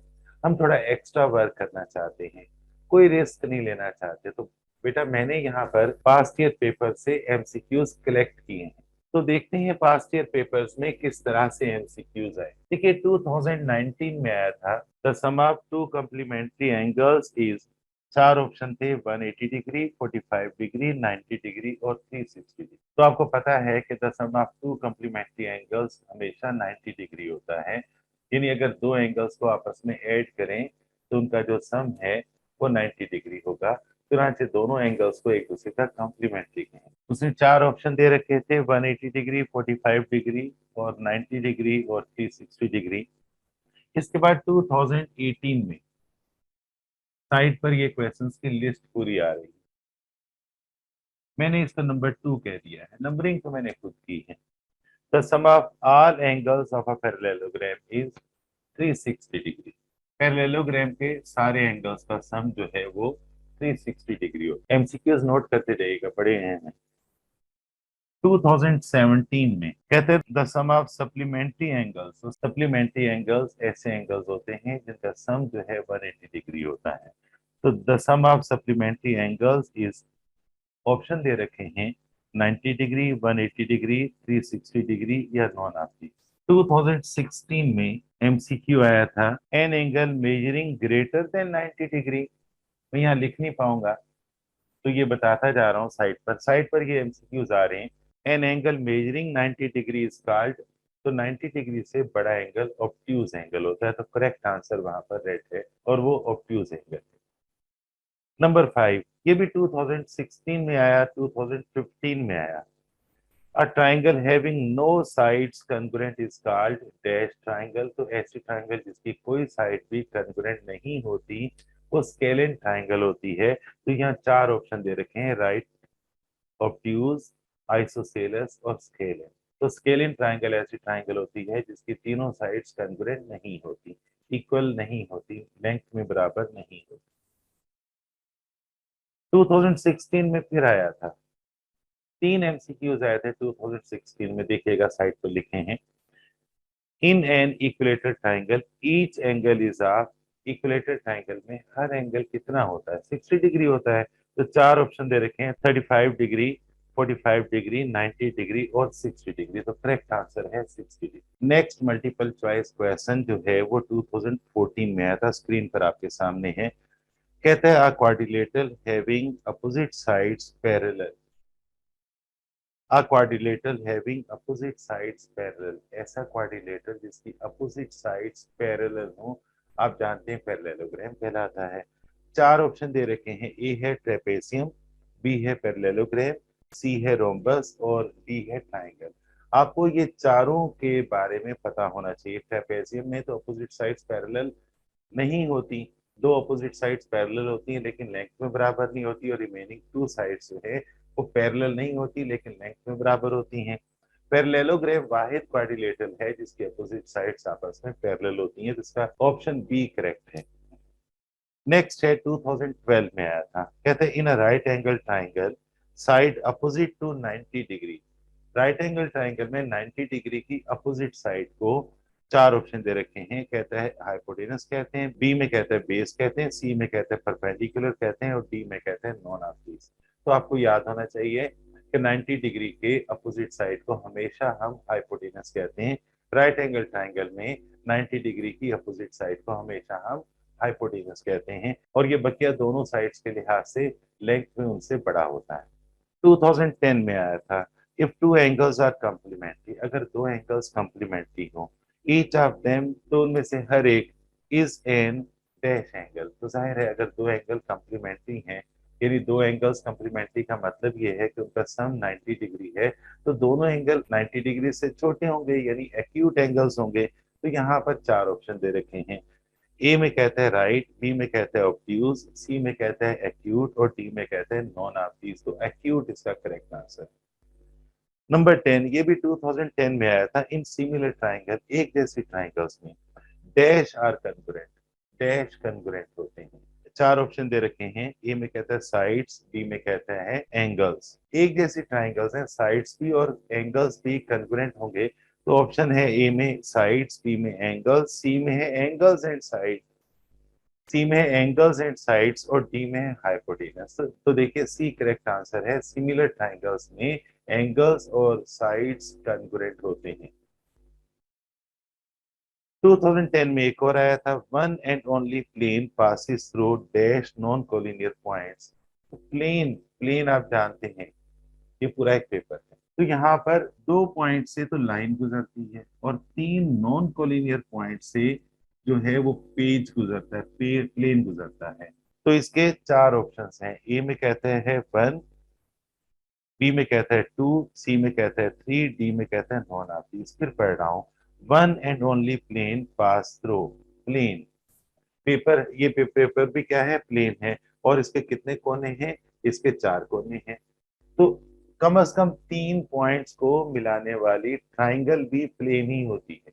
दो पॉइंट्स तो आप कह ही नहीं सकते ना कि वो नॉन कोलिनियर है, नॉन कोलिनियर तो तीन पॉइंट्स होते हैं, तो तीन पॉइंट्स को जोड़ने वाले को प्लेन कहते हैं। तो यहाँ पर ऑप्शन जो है वो थ्री पॉइंट्स करेक्ट है, सी ऑप्शन करेक्ट है। उसके बाद 2008 में आया था, each of the supplementary angle can be an, हर सप्लीमेंट्री हो सकता है। तो आपको पता होना चाहिए सप्लीमेंट्री एंगल्स क्या होते हैं, ऐसे एंगल्स जिनका एडिशन 180 डिग्री हो।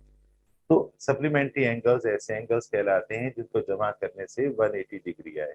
तो कहता है each of the supplementary angles can be A part में कहता है राइट एंगल। अगर दोनों एंगल्स को ऐड करने से 180 डिग्री लाना हो तो दोनों एंगल्स जो हैं वो 90 और 90 हो सकते हैं। तो दोनों एंगल एक्यूट एंगल्स नहीं हो सकते क्योंकि उन दोनों एंगल्स का सम जो है वो 180 डिग्री कभी नहीं आएगा। सी पार्ट में कहता है ऑब्ट्यूज एंगल। तो आप जानते हैं ऑब्ट्यूज एंगल ऐसे एंगल्स होते हैं जो 90 डिग्री से बड़े हों और दो ऑब्ट्यूज एंगल्स को जमा करने से कभी भी 180 नहीं आता बल्कि उससे बड़ा आंसर आता है। तो यहाँ करेक्ट आंसर है ए।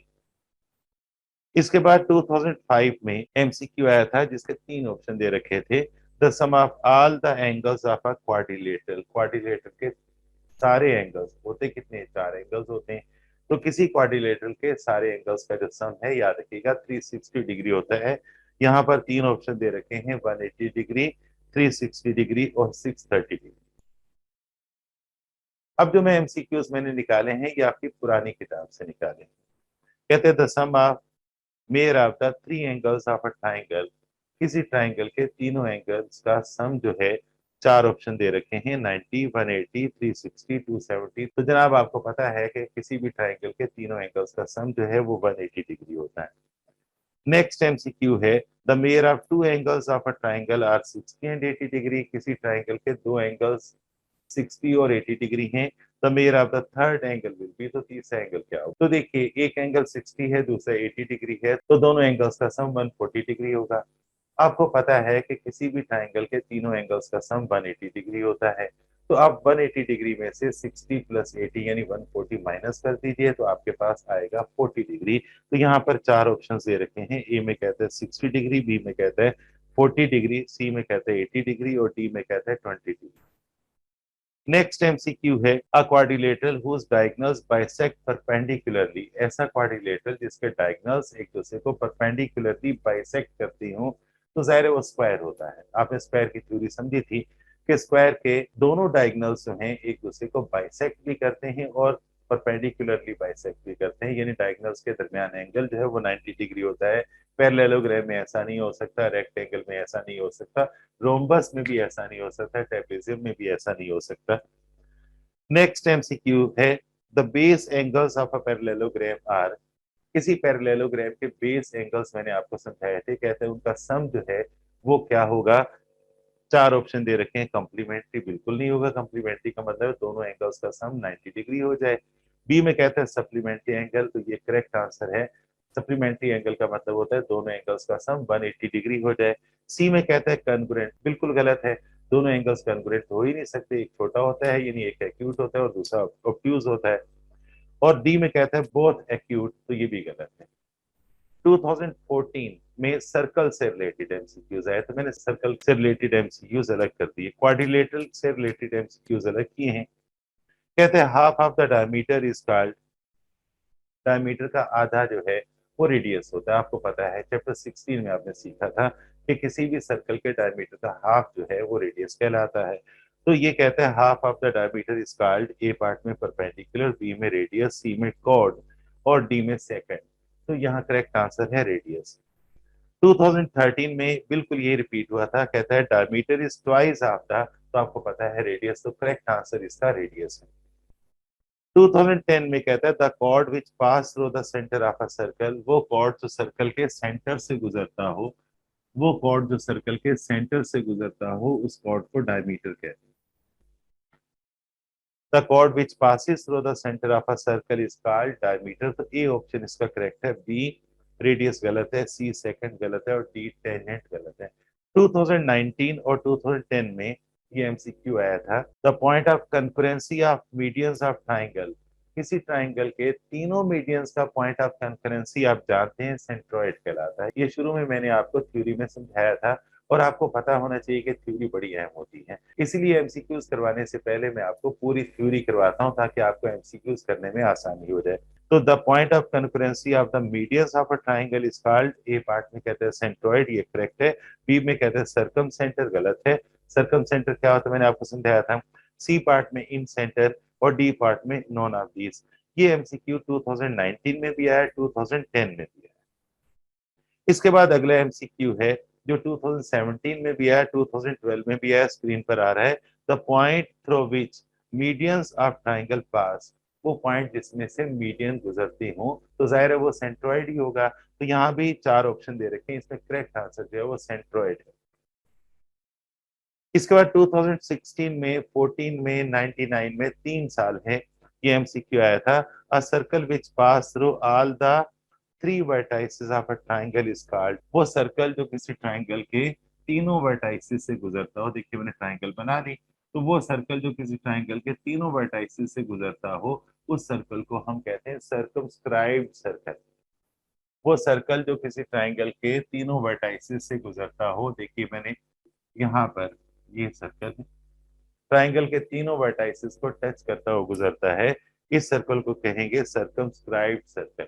और याद रखिएगा, अगर कोई सर्कल किसी ट्राइंगल की तीनों साइड्स को टच करता हुआ गुजरे, तो उस सर्कल को कहते हैं इंस्क्राइब्ड सर्कल। ये सर्कमस्क्राइब्ड सर्कल है और ये इंस्क्राइब्ड सर्कल है। यानी ट्राइंगल के अंदर सर्कल होगा तो ये इंस्क्राइब्ड सर्कल है, और ट्राइंगल के बाहर सर्कल होगा तो ये सर्कमस्क्राइब्ड सर्कल है। सर्कमस्क्राइब्ड सर्कल जो है ऐसा सर्कल होता है जो किसी ट्राइंगल के तीनों कोनों को टच करता हुआ गुजरता है, और इंस्क्राइब्ड सर्कल ऐसा सर्कल होता है जो ट्राइंगल के तीनों साइड्स को टच करता हुआ ट्राइंगल के अंदर बनता है। तो the circle which pass through all the three vertices of a triangle is called, A option है सर्कमस्क्राइब्ड सर्कल, बी है सर्कम सेंटर, सी है सर्कम रेडियस, और डी है इंस्क्राइब्ड सर्कल। इसके बाद 2016 में आया था, if two circles of radius 5 centimetre, अगर दो सर्कल्स का रेडियस 5 सेंटीमीटर हो, टच एक्सटर्नली, आपस में एक्सटर्नली टच करें, then the distance between their centres will be, तो उनके सेंटर्स के दरमियान डिस्टेंस होगा। तो आपने एटॉमिक रेडियस की डेफिनेशन केमिस्ट्री में पढ़ी थी, हाइड्रोजन के दो एटम थे, एक दूसरे को टच करते हैं। अच्छा, अगर ये रेडियस 5 सेंटीमीटर हो और इसका रेडियस भी 5 सेंटीमीटर हो, तो दोनों सेंटर्स के दरमियान जो डिस्टेंस होगा 5 + 5 यानी 10 सेंटीमीटर होगा। चार ऑप्शन दे रखे हैं, 2 सेंटीमीटर, 8 सेंटीमीटर, 10 सेंटीमीटर और 4 सेंटीमीटर, तो डी इसका बिल्कुल करेक्ट है। 2016 में ये एमसीक्यू आया था। उसके बाद 2015 और 2014 में एमसीक्यू आया था, line segment joining the vertex to the mid point of the opposite side of a triangle, वो लाइन जो किसी ट्राइंगल के एक वर्टेक्स और अपोजिट साइड के मिड पॉइंट को मिलाती हो, उसको मीडियन कहते हैं। तो यहाँ पर चार ऑप्शन ये रखें, एल्टीट्यूड, सेंट्रॉइड, मीडियन और नॉन ऑफ दीज, तो यहाँ पर करेक्ट आंसर है मीडियंस। 2013 में कहता है, a circle which touch all the sides of a triangle, वो सर्कल जो किसी ट्राइंगल की तमाम साइड्स को टच करता हो, तो उस सर्कल को क्या कहते हैं, इंस्क्राइब्ड सर्कल। एस्क्राइब्ड सर्कल का मतलब होता है जो सर्कल की साइड को एक्सटर्नली टच करता हो। चार ऑप्शन दे रखे हैं, inscribed circle, ascribed circle, circum circle, non of these. तो बेटा जी इसका करेक्ट आंसर जो है वो ए है, यानी इंस्क्राइब्ड सर्कल। 2011 में आया था, the line touching at a point of a circle is called, वो लाइन जो किसी सर्कल के एक पॉइंट को टच करती हो, यहाँ बना देता हूँ, सर्कल के एक पॉइंट को टच करने वाली लाइन, ये एक पॉइंट है, सर्कल को टच करने वाली लाइन को क्या कहते हैं, टेंजेंट। रिपीट कर रहा हूँ, सर्कल को टच करने वाली लाइन को क्या कहते हैं, टेंजेंट। कट करने वाली लाइन को टेंजेंट नहीं कहते। अगर कट करेगी तो दो पॉइंट्स पर कट करेगी, और टच करेगी तो एक पॉइंट पर टच करेगी, एक पॉइंट पर। तो किसी एक पॉइंट पर सर्कल को टच करने वाली लाइन को क्या कहते हैं, टेंजेंट। तो चार ऑप्शन दे रखे हैं, डायमीटर, कॉर्ड, रेडियस और टेंजेंट। तो करेक्ट आंसर क्या है। तो मेरे प्यारे बच्चों, मैंने कोशिश की कि आपको ज्योमेट्री के सारे एमसीक्यूज करवा दूं। ये नई किताब से भी मैंने करवाए हैं, पुरानी किताब से भी करवाए हैं, और पिछले साल के पेपर से भी करवाए हैं। हर मुमकिन तरीके से, हर पॉसिबल मेथड से मैंने आपको एमसीक्यूज करवाए। मैंने शुरू में आपको थ्योरी करवाई, और उसके बाद आपको टेक्स्ट बुक के एमसीक्यूज करवाए, और उसके बाद आपको पास के पेपर्स के एमसीक्यूज करवाए, साथ में कुछ एमसीक्यूज जो पुरानी किताब के थे और वो यहाँ पॉसिबल थे, आ सकते थे, वो मैंने करवाए। तो बेटा पास के पेपर से आप चाहो खुद भी क्वेश्चन निकाल सकते हो, जिसका आईक्यू लेवल थोड़ा सा भी होगा ना, उसे पता है कि पास्ट ईयर पेपर्स में आने वाले जो एमसीक्यूज हैं या क्वेश्चंस हैं, अगर इस किताब के टॉपिक से रिलेटेड हैं तो वो आ सकते हैं, और एक्स्ट्रा प्रैक्टिस के लिए बहुत जरूरी है। अच्छा, मैं हमेशा अपनी वीडियो के इख्तिताम में आपको कहता हूँ कि मुझे अपनी दुआ में याद रखिए। दुआएं बड़ी कीमती होती हैं, बड़ी ताकतवर होती हैं। एक बात याद रखिएगा कि बाप की दुआ जो है कभी रद्द नहीं होती। मैं आपका टीचर हूँ, मैं आपका उस्ताद हूँ, रूहानी बाप हूँ। आपके लिए दुआ करता हूँ, अल्लाह ताला आपको कामयाबी आपको आपकी मेहनत का सिला दे। इसलिए बेटा जी कभी बददयानती नहीं करना, कभी नकल ना करना, हमेशा रिस्क हलाल कमाना। मैट्रिक का सर्टिफिकेट अगर आपने नकल करके लिया और इसकी बुनियाद पर बाकी तालीम हासिल की और उसके बाद आपने इसी की बेस पर जॉब ली, तो याद रखिएगा चूंकि ये नकल करके किया है, ये हराम है, ये सर्टिफिकेट हराम है, लिहाजा पूरी जिंदगी आपका रिस्क हराम। और बेटा जी हराम रिस्क तो नस्लें तबाह करता है। इसलिए मैं कहता हूँ बेटा, हजूर पाक सल्लल्लाहु अलैहि वसल्लम की उस हदीस पर अमल कीजिए। एक मोमिन की चार निशानियां होती हैं, चनाचे एक मुनाफिक की भी चार निशानियां होती हैं। एक मुनाफिक की चार निशानियां होती हैं कि जब बोले झूठ बोले, ये अपने फायदे के लिए झूठ बोले, ये झूठ बोलने का आदी। नंबर टू, वादा खिलाफ हो। हजूर पाक सल्लल्लाहु अलैहि वसल्लम को वादा खिलाफ लोग कितने नापसंद थे, अल्लाह को कितने नापसंद हैं कि अल्लाह ताला ने उन्हें मुनाफिकीन में शामिल कर दिया।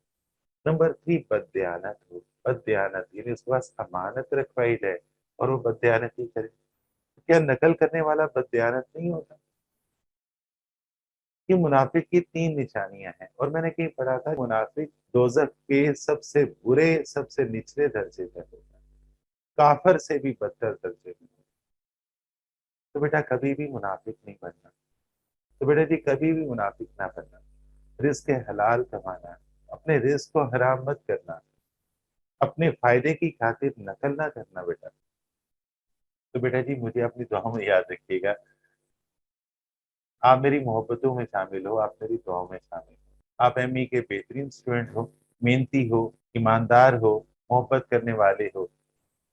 बेटा जी अपनी आदतों का ख्याल रखिएगा, अपने वक्त का ख्याल रखिएगा, अपनी जिम्मेदारियों का एहसास कीजिएगा। ठीक है बेटा जी, मैंने आपको ज्योमेट्री के तमाम एमसीक्यूज करवा दिए हैं। ये एमसीक्यूज मैंने चैप्टर 9 से लेकर 16 तक के करवाए हैं और मैंने कोशिश की है कि आपके टेक्स्ट बुक के हर यूनिट के एंड में जो एमसीक्यूज है वो भी करवा दूं। पुरानी किताब के एमसीक्यूज भी मैंने करवाए हैं और पास्ट ईयर पेपर्स के भी एमसीक्यूज करवाए हैं। अगर कोई ये कहता है कि पास्ट ईयर पेपर से एमसीक्यूज नहीं आ सकते तो अपने लिहाज से वो ठीक कहता है, लेकिन मुझे ये बेहतर लगता है कि एमसीक्यूज मुझे जहां से मिलते हूँ वो आपको करवा दूं। टॉपिक तो यही है ना, चाहे पुरानी किताब हो चाहे पास्ट ईयर पेपर्स हो, टॉपिक तो यही है। चुनाचे हमें हर जगह से एमसीक्यूज कर लेने चाहिए और ये ज्यादा नहीं है। अब आपने करना ये है कि आप बैठ के आराम से इन एमसीक्यूज को नोट करते जाइए। आपके देखिए चैप्टर 9 से 16 तक के सारे एमसीक्यूज एक वीडियो में कंप्लीट हो गए। ठीक है बेटा जी, अपना ख्याल रखिएगा और मुझे अपनी दुआ में याद रखिएगा। ओके, अल्लाह हाफिज।